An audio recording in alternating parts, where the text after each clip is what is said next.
Yemfi ho na yemfi yenkyere Sekyere Afram Plains mensinimu oho na wanye World Vision Ghana apedwumazibi ntuma obaboa ma wansa yemapa akodo ewo ho Sekyere Afram Plains district any World Vision Ghana edi nhihye bi agua kwama wonum ebua se womanfo a wonum ewo mpatemu titiriwu ne nkwada wobemmo ahonidie efa kwan obefa so obewohoro wonse obenya nsuo ena afesu agana bia wode sansem nyina tudwa ebra wo hu se Sekyere Afram Plains abato mpesua so asantimantem no womanfo wonum etisa emiamia nyina omo ho kire mo eniema ebeboa mo masetenem akonkan enum yewura ya ata ahen ya wo ye watch technical specialist ni Adom Kasie ebonkomo se Sekyere Afram Plains wono so no kwani ohawo hopa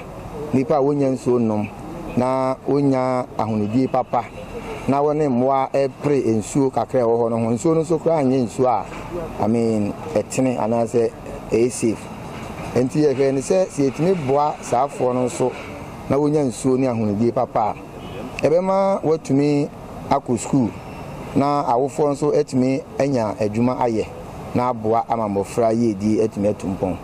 The Asha says here in there about 22 communities and the Asha here among Munsuo, among Ahonidie. Now, I did about Conso here a pie in Sahoho. There will be brave when Nipansa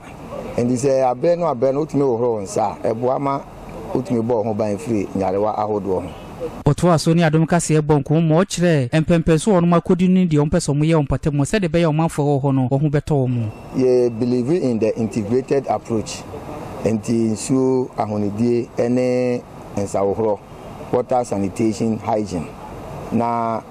baby ebeku bia na ebe make sure say ye community say ye school say ye healthcare facility no sa na eme bi ebe wo ho